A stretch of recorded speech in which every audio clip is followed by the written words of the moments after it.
আসসালামু আলাইকুম। বিনুষা চ্যানেলে আরেকটি সহজ রেসিপি নিয়ে আপনাদের মাঝে চলে আসলাম। টাটকিনি মাছ। টাটকিনি মাছ যারা রান্না করতে পারেন না তারা চলুন দেখিয়ে দিচ্ছি সহজ করে আমি আজকের রেসিপিটা আপনাদের জন্য সাজিয়েছি।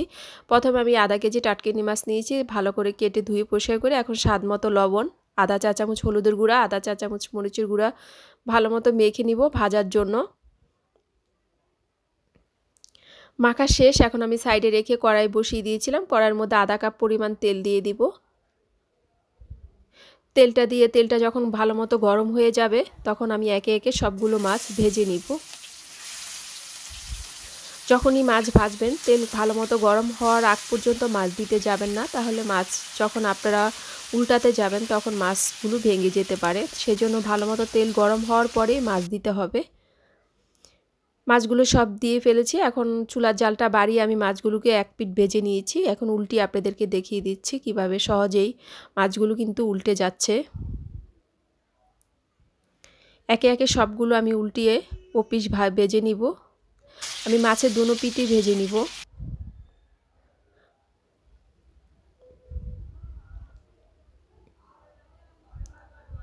একটু ঘুরিয়ে ফিরিয়ে কৌশল অবলম্বন করেই কিন্তু মাছগুলো উল্টিয়ে নিতে হবে। বাচ্চা এখন এই পিঠ ভাজার জন্য অপেক্ষা করব। দেখতে পাচ্ছেন কালারটা কত সুন্দর এসেছে।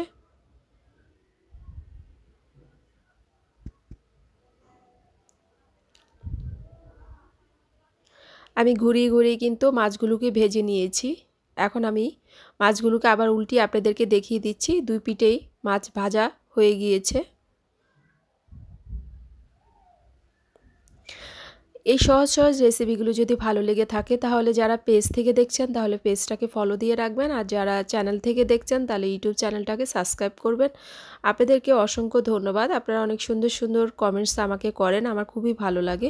এখন মাছগুলো ভাজা হয়ে গেছে, আমি সবগুলো একটা পেয়ালার মধ্যে উঠিয়ে নিব। মাছগুলোকে এখন আমি সাইডে রেখে এই ভাজা মাছের তেলের মধ্যেই কিন্তু আমি 1 কাপ পরিমাণ পেঁয়াজ কুচি দিয়ে এখন আমি প্রায় 2-3 মিনিটের মতো পেঁয়াজটাকে চুলার জাল মিডিয়াম আঁচ করে ভেজে নিব। আপনাদের কাছে যাদের মনে হচ্ছে যে তেলের পরিমাণ প্রয়োজন আছে আপনারা তেলটা অ্যাড করে নিতে পারেন। পেঁয়াজ ভাজাটা হয়ে গিয়েছে, এখন আমি 1 চা চামচ আদা রসুন বাটা দিয়েছি। আমি আদা আর রসুন একসাথে পেস্ট করি, সেজন্য আমি 1 চামচ পরিমাণ দিয়েছি। আর মাছ আগে থেকে আমি হলুদ মরিচ দিয়ে ভেজে নিয়েছি, তার জন্য আধা চা চামচ হলুদ, আধা চা চামচ মরিচ আর সামান্য পরিমাণ লবণ দিয়ে এখন মশলাটা একটু ভেজে নিয়ে পানি দিয়ে কষিয়ে নিব। আমি 2 কাপ পরিমাণ পানি দিয়ে মশলাটাকে কষিয়ে নিব প্রায় 2-3 মিনিটের মতো। মশলাটা যখন কষানো শেষ হয়ে আসবে তখন আমি আগে থেকে যে মাছগুলো ভেজে রেখেছি সেই মাছগুলো এই মশলার মধ্যে দিয়ে রান্না করে নিব কিছুক্ষণ সময়।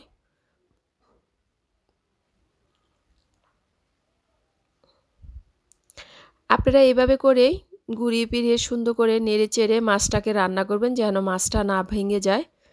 সেভাবে করেই রান্না করার চেষ্টা করবেন। এভাবে করে আমি মশলার সাথে মাছটাকে কিছুক্ষণ সময় কষিয়ে নিয়েছি। দিয়ে দিব এখন আগে থেকেই 2টো টমেটো কুচি করে নিয়েছি। সেই টমেটো কুচি আপনারা চাইলে এখানে সবজিও অ্যাড করতে পারেন। এখন টমেটো কুচি দিয়ে আর কয়েকটা কাঁচা মরিচ দিয়ে আমি আবার কয়েক মিনিট এটাকে রান্না করে নিব।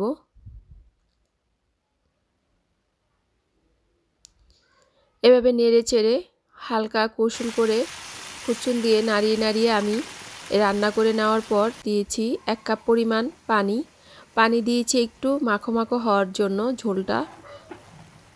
এভাবে করে রান্না করে খেয়ে দেখবেন টাটকিনি মাছ জিভে লেগে থাকার মতো।